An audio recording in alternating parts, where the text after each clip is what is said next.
I am currently attending the University of Mount Olive for agribusiness, hoping to graduate in the fall of 2026. After graduation, I would love to get into farming full time, preferably in alternative grazing, hogs and chickens. But I am kind of looking at some ag sales jobs, whether seed, fertilizer, or equipment, after school to help pay the bills while I look to get set up on a farm. So being selected for this scholarship has been a great opportunity for me and a lot of help in paying for school. With being a small first generation farmer and in college, any help that I can get on tuition really helps me be able to put some of that time and money back into the farm and not have to focus all of it on school. I would love to get out of school without having student loans on top of looking at a potential farm loan or other money out of school. I really enjoyed animal science last semester. Our professor, Dr. Farmer, does a really good job at being engaging and teaching. I enjoyed some of my other classes, mostly with people. A lot of my other classes were more business classes, so they weren't exactly the fun ones, but I was able to learn a lot and really get to know some people and connect with some other people who are looking at the same thing I am. So outside of school, I was involved in FFA and 4-H through high school, middle school, pretty well all the way. A lot more in 4-H than I was in FFA, being homeschooled. When I graduated and got into college, I kind of shifted away from those. I'm still a member of the FFA collegiate. But I've really focused on young farmers and ranchers with Farm Bureau. I am a officer on the collegiate team for Mount Olive this year and looking forward to what we have going there. I was involved in 4-H since I was 5. Kind of started in presentations and more civic side of it. Our 4-H agent kind of helped us get into some chicken shows and turkey shows started, and it just kind of went from there. Mr. Jacob Morgan, the Jones County Extension Director, was growing pigs at the time, and we were buying some pork from him, and he kind of said, "Hey, you ever thought about a hog show?" And we kind of started in that, and through middle school and into early high school, it was kind of a big 4-H project. 2 or 3 pigs a year for the show, a handful of chickens for us to eat. And then a couple other farmers in Pamlico County mentioned to me about growing some chickens, specifically with Pete Anderson, who said, "Do you want to try growing chickens on pasture to help with my beef farm?"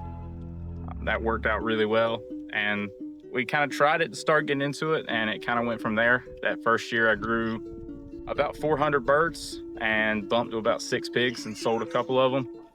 And then over the 2 or 3 years since then, that was in 2022, I've gone to about 1,500 chickens. We finished 18 hogs last year, bought into breeders this year, and are looking to finish about 25 this year, hoping to land around 40 by next year once we finish getting our farrowing ironed out and breeders. So being first generation is always going to be hard, just because I don't have a family farm to start on. But it has been great to see the amount of support from other farmers who are willing to support me trying to get into it. I currently don't own any land. All the farm behind me is the land we lease for hogs from a local farm. My chickens are grown on a lease farm from another small farm in Pamlico County. So it's got its challenges, especially with money. Farming's never been lucrative, but it is rewarding in a lot of other ways, and it's been great to have the support from others trying to get into it.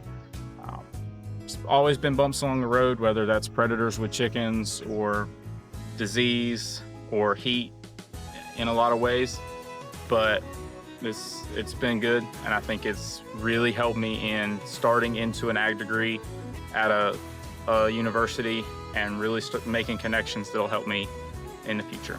After school, I would love to buy some land somewhere and really expand in my own property, get into growing more pigs, growing more chickens. I like selling direct consumer alternative grown products. I think it is different. I think there's a market, and I think it is easier to get into, especially with the economy now compared to first generation trying to start in other avenues. I would love to farm full-time after college, but like I said, with the economics of it, I'm more than likely going to end up working the farm on the side of a day job, but we'll see how the future takes it. We sell at a farmers market in Cedar Point. We sell on farm. We sell via, if you find us on Facebook and message us, we sell wholesale to a couple of stores in Cape Carteret and Pamlico County. And then, like I said, anybody that wants to contact me. So in my role, I try to, because I'm selling alternative products, I try to take what I grow and sell it for alternative, but I also try to educate people on the misconceptions of the industry and a lot of the rules and regulations that are in place to prevent things like steroids or unnecessary antibiotic use, things like that, that the public conception can say one thing and the reality can say another. And because I sell an alternative product, that gives me a really great platform to reach out to people about how those misconceptions really are. I have not met a lot of pork dishes that I won't eat. I do like some Eastern North Carolina style barbecue. We've cooked a few of our own pigs before that did really well. And a good pork chop is hard to beat too. I think one of the biggest things that the public should know when it comes to pork and the farmers is that the farmers carry a lot of responsibility and a lot of respect for growing their animals the right way and for treating their pigs right. Whether they're growing them in the field or in a house, a sick animal doesn't grow well and hurts other animals.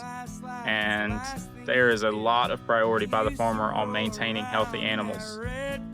And I think a lot of people don't see that.